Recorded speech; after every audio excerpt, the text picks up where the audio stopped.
আসসালামু আলাইকুম। আমার নাম কবির। আমার জেলা নরসিংদী। আমি একজন প্রবাসী। আজকে আমি আমার ভালোবাসার গল্পটা আপনাদের মাঝে শেয়ার করতে চাই। আমার গল্পটা শুরু হয় টিকটক থেকে। 2025 সালের 5 মে একটা মেয়ের আইডি থেকে একটা ভিডিওতে আমাকে মেনশন করা হলো। ভিডিওটা এমন ছিল যে আপনার ফ্রেন্ড লিস্টে থাকা এমন একজন সেলিব্রিটিকে মেনশন করুন যে অহংকার মুক্ত। তারপর ওই ভিডিওতে আমি কমেন্ট করেছিলাম যে আমি কোনো সেলিব্রিটি না। তারপর সে আমাকে ইনবক্সে মেসেজ করে। মেয়েটার নাম মাহি, জেলা কুমিল্লা। ও আমাকে বলতো যে আপনি হলেন সেলিব্রিটি মানুষ, রিপ্লে পাবো আমার জানা ছিল না। আমার টিকটক আইডিতে তখন 1 মিলিয়ন লাইক ছিল, তাই আমাকে ইনবক্সে এসে সে সেলিব্রিটি বলে মেসেজ করতো। এরকম করে রাগাতো, আমারও খুব ভালোই লাগতো। এভাবে আস্তে আস্তে তার সাথে কথা বলাটা শুরু হয়। তারপর তার প্রতি আলাদা একটা অনুভব কাজ করে। একদিন কথা না বললে কিছুতেই ভালো লাগতো না, কিন্তু সে আমার সাথে ফ্রেন্ডলি কথা বলতো, কারণ ওর আইডিতে শুধু বিচ্ছেদের ভিডিও আপলোড হতো আর একটা ছেলের ছবি দিত আর লিখতো আমাকে এভাবে না ঠকালেও পারতে। এসব ভিডিও দেখলে আমার খুব খারাপ লাগতো। ওর সম্বন্ধে খোঁজ নিয়ে জানতে পারলাম তার আগের প্রাক্তন বয়ফ্রেন্ড তাকে রেখে বিয়ে করে নিয়েছে। ওই যে একটা কথাই আছে না, কেউ চেয়েও পায় না আর কেউ পেয়েও তার মূল্য দিতে জানে না। এর মাঝে একটা কথা, আমিও 2022 সালে একটা রিলেশন করেছিলাম জেসমিন নামের একটা মেয়ের সাথে। তার সাথে আমার রিলেশন 1.5 বছরের মতো ছিল, কিন্তু কখনো দেখা হয়নি। তাও পাগলের মতো ভালোবাসতাম আমি ওকে। আর জেসমিন আমার সাথে রিলেশন থাকা সত্ত্বেও তার মামাতো ভাইয়ের সাথে রিলেশন করে বিয়ে করে নিয়েছিল। সেদিন আমার খুব কষ্ট হয়েছিল, তাই এই কষ্টে দেশ ছেড়ে আমি আজ প্রবাসে 1.5 বছর হলো আছি। এখানে আমার বাবা আছে। আমার বাবা আর আমি একসাথে এই কাজ করি। একদিন মাহিকে আমি বললাম যে আমার একটা মেয়েকে ভালো লাগে, নিজের অজান্তেই তাকে ভালোবেসে ফেলেছি, কিন্তু কোনোভাবেই ভালোবাসি কথাটা বলতে পারছি না। মাহি তখন বলল যে আমাকে বলেন, আমি মেয়েটার সাথে কথা বলে দেই। তারপর তাকে বললাম না, তোমাকে বলা যাবে না। তখন মাহি আমাকে বলল প্রকাশ না করলে কি ভালোবাসা পাবেন? তখন আমি তাকে বললাম তাকে বললে সে আমাকে ব্লকও করে দিতে পারে, তাই বলতে ভয় হচ্ছে। তার পরের দিন আমি মাহিকে বললাম একটা মেয়ে আমাকে মেসেজ দিয়ে বলছে আমার সাথে রিলেশন করতে চাই। তারপরও বলল তাহলে করেন রিলেশন, যেহেতু মেয়েটা নিজের ইচ্ছাই বলেছে। তখন আমি বললাম যে না, আমি ওই মেয়েটাকে বলে দিয়েছি আমি একজনকে অনেক ভালোবাসি। তখন সে বলল কে সে? আমি বললাম আছে একজন। তখন ওই মেয়েটা বলল আপনি যাকে ভালোবাসেন তার আইডিটা ওয়ানিস্ট ফলোইং করে দেখাতে পারবেন, তাহলে বিশ্বাস করব। তখন আমি মাহিকে বললাম এরকম বলল ওই মেয়েটা, কিন্তু আমি যাকে ভালোবাসি সে তো জানেন আমার মনের কথা। তখন মাহি বলল ওই মেয়ের কথা মতো আপনি যাকে ভালোবাসেন তাকে ওয়ানিস্ট ফলোইং করে দেন, তাহলে আপনার আর প্রকাশ করতে হবে না। যাকে ভালোবাসেন সেও বুঝবে, আর সে যদি বুঝে ব্লক করে তাহলে আর কি করার, করুক ব্লক, অন্তত শান্তি তো পাবেন যে মনের কথাটা জানার পর ব্লক করেছে। আর না বলতে পারলেও তো সারা জীবন মনেই রাখতে হবে। তখন মাহির কথায় আমি সাহস পেলাম। তো তারপর আমার আইডিতে যতজনকে ফলো দেওয়া ছিল সবাইকে আমি আনফলো করে দিই, শুধু একজনকে ফলো দিয়ে রাখলাম। বিকেলে এসে মাহি আমাকে বলল করছেন? আমি বললাম হ্যাঁ করেছি। সে বলল দাঁড়ান দেখে আসি কে সেই ভাগ্যবতী। তারপর সে আমার আইডিতে ঢুকে নিজের আইডিটা দেখে অনেক শখ খায়, কিন্তু একটু খুশিও হয়েছিল। তারপর সে ইনবক্সে আমাকে মেসেজ করে। তখন আমি বললাম জানি ব্লক করে দিবা, কিন্তু আমি সত্যি অনেক ভালোবাসি, তুমি চাইলে আমার বাবা মাকে তোমার বাসায় পাঠাবো। তখন সে বলল আমার অতীত আছে। আমিও বললাম আমারও তো অতীত আছে।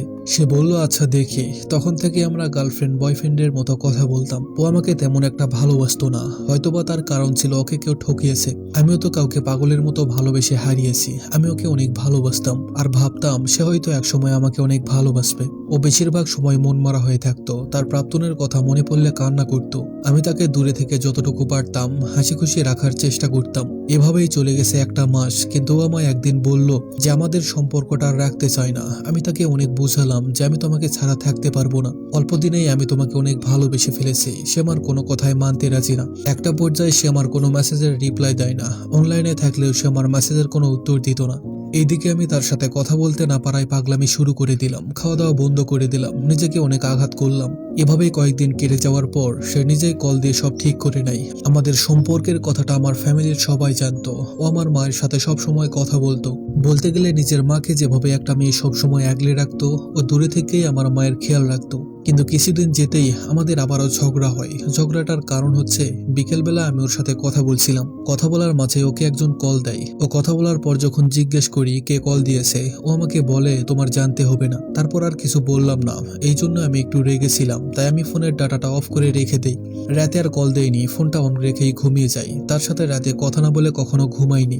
ওর একটা অভ্যাস ছিল, অল্প কোনো কথাতেই রেগে যায়, ইমো সবকিছু ডিলিট করে দেয়। আমি তখনই ফেসবুকে নক করি, কোনো মেসেজের রিপ্লাই রিপ্লাই দেয় না, একটা সময় ও আমাকে ব্লক করে দেয়। আমি রেগে তখন আমার কাছে ওর ফেসবুক আইডি ছিল, সবকিছু ডিলিট করে অফলাইন হয়ে যায়। 2টা মাস কেউ কারোর সাথে যোগাযোগ করিনি। ওর ফ্রেন্ডের সাথে যোগাযোগ করলাম, তাদের সাথে তার কোনো যোগাযোগ নেই। কিন্তু আমার জানা ছিল যে অন্য আইডি দিয়ে সে লাইনে থাকতো, তাই আর তেমন চিন্তা করিনি। ওর রাগটা একটু বেশিই ছিল, মেয়ে মানুষের রাগ থাকাটাই স্বাভাবিক। তবে ওর রাগ থাকলেও তার ভালোবাসা দিয়ে সবসময় আমাকে আগলে রাখতো। এর মধ্যে আমি যে রিলেশনটা করেছিলাম, আমাদের বিচ্ছেদের প্রায় 3 বছর হয়ে গেছে। এই অতীতটা চাইনি আমার গল্পে জড়াতে, কিন্তু বলতে হচ্ছে। এতদিন পর আমার সেই প্রাক্তন আমাকে মেসেজ করে, কিন্তু আমি আইডিতে ছিলাম না। আমার ছোট ভাইয়ের সাথে কথা বলেছিল, কারণ মাহির সাথে রাগারাগি হওয়ার পর আমি আইডিতে ঢুকতাম না, কিন্তু আমার ছোট ভাই ঢুকতো। আমার যে প্রাক্তন মেসেজ দিত, আমার ছোট ভাই সেগুলোর রিপ্লাই দিত আর বলতো যে কবির ভাই আপনাকে অনেক ভালোবাসে, আপনার জন্য কান্না করে, আর অনেক মিথ্যা কথা বলেছিল।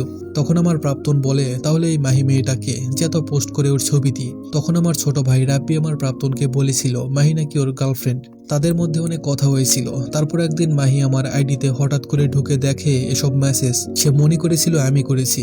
ওই দিন সে আমাকে আর জেসমিনকে নিয়ে একটা গ্রুপ খোলে। সে অনেক রেগে ছিল। আজকের আগে মাহিকে এমন রাগ করতে দেখিনি। ও আমাকে রাগে তুই তুকারি করছিল, কিন্তু আমার প্রাক্তনকে কিছুই বলছিল না। মাহি আমাকে কয়েকটা গালি দিয়ে বলে, তুই এখন কাকে ভালোবাসিস? তখন আমি বললাম, আমি আমার মায়ের পরে আমার লাইফের দ্বিতীয় নারীকে সবচাইতে বেশি ভালোবাসি, কারণ প্রথম জনকে ভালোবেসেছে সে আমাকে ঠকিয়েছে। কিভাবে পারলো মামাতো ভাইয়ের সাথে রিলেশন করে বিয়ে করতে? তখন আমার প্রাক্তন বলল, আমি তোকে কখনো ভালোবাসিনি। আমার কয়দিন পর বেবি হবে, আমি প্রেগনেন্ট, আমি কেন ওর কাছে ফিরে যাব? আমাকে কি পাগলে কামড়াইছে? তখন আমিও বললাম, আমি কেন তোমার মতো বিবাহিত মেয়েকে ভালোবাসবো? তখন মাহি অনেক রেগে বলল, থাক তুই আমাকে ভুলে যা, আর কখনো আমাকে মেসেজ দিবি না। এই বলে মাহি চলে যায়। তখন রাব্বি, যে আমার ভাই ছিল, সে মাহিকে মেসেজ দিয়ে মাফ চাই, বলে আবু মাফ করে দেন আমাকে, আমি মজা করতে গিয়ে ভুল করেছি, কবির ভাই আপনাকে অনেক ভালোবাসে। তখন আমি ইমো ছাড়া কিছু চালাতাম না, সব ডিলিট করে দিয়েছিলাম। পরে মাহি একদিন আমাকে কল দিয়ে বলল সে অসুস্থ, হসপিটালে আছে। 2 মিনিট কথা হয়েছিল আমাদের। এখন আমরা দুজনে আগের মতো কথা বলি। আর হ্যাঁ, আমার মা ওকে অনেক ভালোবাসে, নিজের মেয়ের মতো। আমি ভাবছি আমি দেশে যাওয়ার আগেই আমার ফ্যামিলিকে ওদের বাসায় পাঠাবো। আবারও কোনো বড় ধরনের ঝগড়া হওয়ার আগে ওকে আমি দূর থেকে ফ্যামিলিগতভাবে আমার ঘরের বউ করে রাখবো, যাতে আর কখনো তাকে হারানোর ভয় না থাকে। আপনারা আমাদের জন্য দোয়া করবেন, খুব শীঘ্রই যেন আমরা ইসলামিক শরীয়তে 2 ফ্যামিলির মতামতে বিয়ে করতে পারি।